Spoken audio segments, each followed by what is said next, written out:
శ్రీమాత్రే నమః. శివుడిని 3 సమయాల్లో ఏమి కోరినా క్షణాల్లో ఇచ్చేస్తాడట. ప్రతిరోజు శివుడిని ఈ 3 సమయాలలో పూజించి మీ మనసులోని కోరికను చెప్పుకున్నట్లయితే ఆ కోరికను క్షణాల్లో తీరుస్తాడని పురాణాలు చెబుతున్నాయి. మన హిందూ మతంలోని ప్రధాన దేవతలలో శివుడు ఒకరు. హిందువులు పూజించే దేవతలలో శివుడు మొదటివారు. సోమవారం అంటే శివుడికి ఇష్టమని మన అందరికీ తెలుసు. మనము శివుడిని భక్తి శ్రద్ధలతో పూజిస్తే శివుడి అనుగ్రహం మనపై ఎప్పుడు ఉంటుంది. అయితే శివుడికి ఎలా పూజ చేయాలి, శివ పూజ చేసేటప్పుడు ఎలాంటి జాగ్రత్తలు తీసుకోవాలి, శివుడిని ఏ సమయాలలో పూజించాలి అనే విషయాల గురించి ఈ వీడియోలో వివరంగా తెలుసుకుందాం.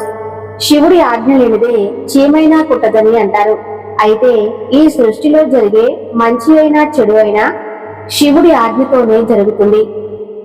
8 దిక్కులకు నవగ్రహాలకు అధిపతి అయిన శివుడి కరుణ ఉంటే ఎలాంటి గ్రహదోషాలు అయినా తొలగిపోతాయట. ఆ పరమేశ్వరునికి సోమవారం అంటే చాలా ఇష్టం. హిందూ మతం ప్రకారం వారంలోని 7 రోజులు ఏదో ఒక దేవతలకు అంకితం. ఇందులో సోమవారం అంటే శివునికి అంకితమైన రోజు. సోమవారం నాడు విధి విధానాలతో భక్తి శ్రద్ధతో పూజ చేస్తే ఆ మహాశివుడి కటాక్షం లభిస్తుంది అంటున్నారు. కోరిన కోరికలు వెంటనే నెరవేరుతాయి. ఆ శివయ్యకు ఒక చెంబుడు నీళ్లు స్వచ్ఛమైన భక్తి చాలు అంటారు జ్యోతిష్య పండితులు. సోమవారం వ్రత ఉపవాసాలతో పాటు కొన్ని పద్ధతులు పాటిస్తే శివుడి అనుగ్రహం కలిగి అన్ని కష్టాలు దూరం అవుతాయి. దీనితో పాటు ఇల్లంతా ధనధాన్యాలతో నిండిపోతూ ఉంటుంది. సోమవారం నాడు కొన్ని ప్రత్యేకమైన పద్ధతులు ఆచరిస్తే శివుడు ప్రసన్నుడై అన్ని కోరికలు నెరవేరుస్తాడని పండితులు చెబుతున్నారు. శివుడి కటాక్షం కోసం ఎలాంటి పద్ధతులు ఆచరించాలో తెలుసుకుందాం. జ్యోతిష్య శాస్త్రం ప్రకారం సోమవారానికి ప్రత్యేక మహత్యం ఉంది.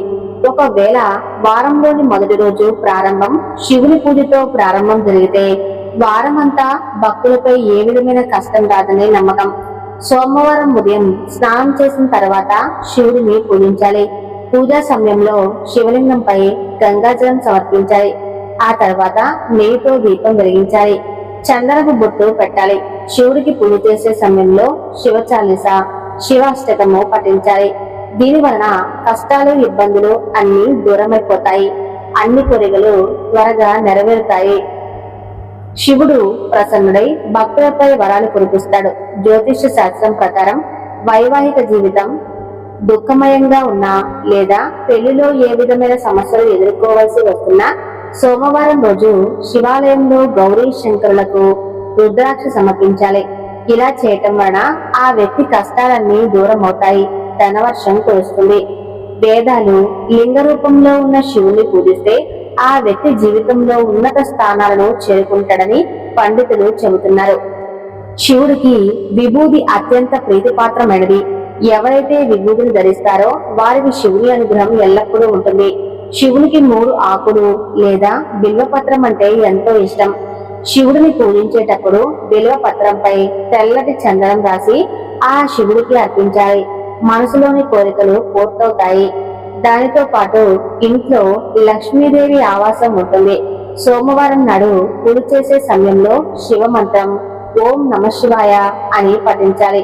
దీనివల్ల ఇంట్లో ధనవర్షం కురుస్తుంది. ఆ వ్యక్తి ఆదాయంలో వృద్ధి కనిపిస్తుంది. ఇంట్లో శివలింగం పెట్టుకున్నా వారు ఖచ్చితంగా జలధార ఉండేలాగా చూసుకోవాలి. జలధార లేకుండా శివలింగం పెట్టుకుంటే నెగిటివ్ ఎనర్జీ అట్రాక్ట్ అవుతుందని గుర్తుంచుకోవాలి. శివుడికి వెలగపండు ఎంతో ఇష్టం. వెలగపండును శివుడికి సమర్పిస్తే దుర్గ సుమంగళి యోగం సొంతమవుతుందని పురాణాలు చెబుతున్నాయి. శివుడికి పూజ చేసే సమయంలో శివలింగంపై ఎట్టి పరిస్థితుల్లోనూ కూడా కొబ్బరి నీళ్లు పడకుండా చూసుకోవాలి. శివుడికి పూజ చేసే సమయంలో ఈ జాగ్రత్తలు తప్పనిసరిగా పాటించాలి. శివుడు అభిషేక ప్రియుడు. కేవలం చెంబుడు నీళ్లు పోసి భక్తితో పూజిస్తే శివుడు ప్రసన్నుడై మనకు ఉన్న సమస్యలను కష్టాలను తొలగిస్తాడు. అయితే శివుడి అనుగ్రహం ఎల్లప్పుడూ మనపై ఉండాలంటే ఈ 3 సమయాల్లో పూజించాలని పండితులు చెబుతున్నారు. అందులో మొదటిది సూర్యుడు ఉదయించేటప్పుడు శివుడికి అభిషేకం చేసి పూజలు చేస్తే శివుడు ఇట్టే ప్రసన్నుడవుతాడు, మీ మనసులోని కోరికలు నెరవేరుస్తాడు. ఒక రోజులో సూర్యుడు 3 దిశలు మారుతాడు. ఒకటి ఉదయం అంటే సూర్యోదయం, మరియు ఇంకొకటి మధ్యాహ్నం సరిగ్గా 12 గంటలకు, ఇంకొకటి సాయంత్రం అంటే సూర్యాస్తమయం. ఈ 3 సమయాలలో శివుడిని ఎవరు తలుచుకుంటారో, ఎవరు నిష్ఠగా పూజలు చేస్తారో వారి కోరికలను శివుడు క్షణాలలో తీరుస్తాడు.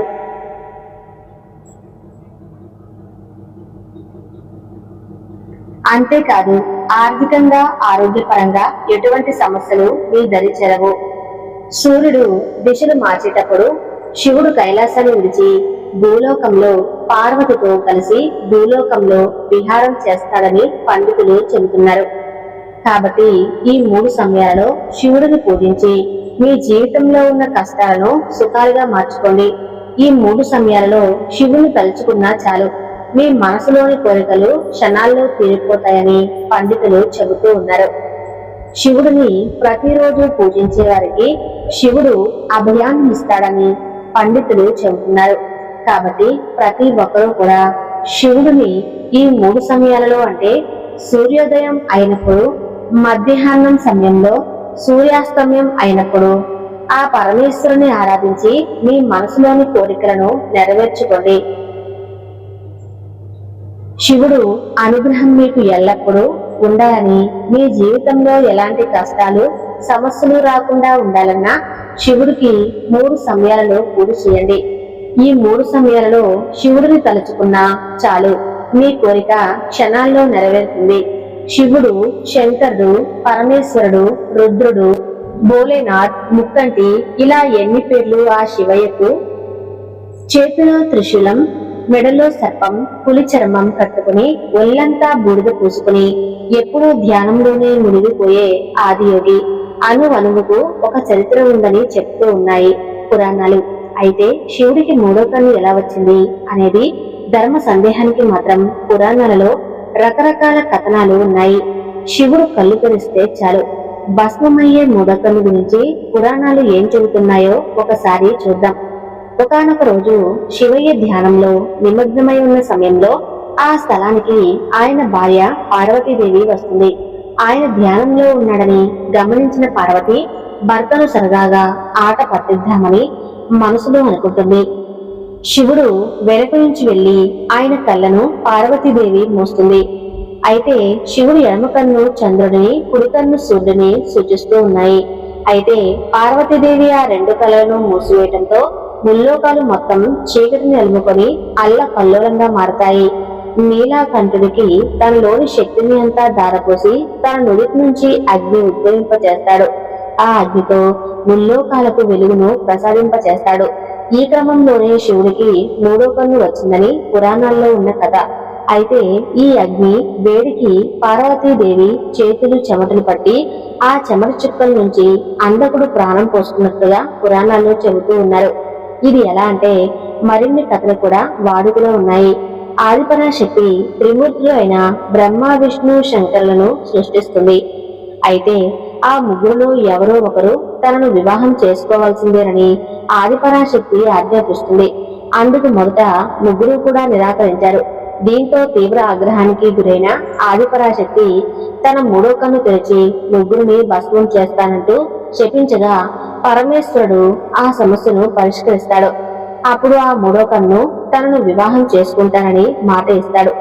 శివుడు అన్నట్టుగానే ఆదిపరాశక్తి శివుడికి 3వ కన్ను ప్రసాదిస్తుంది.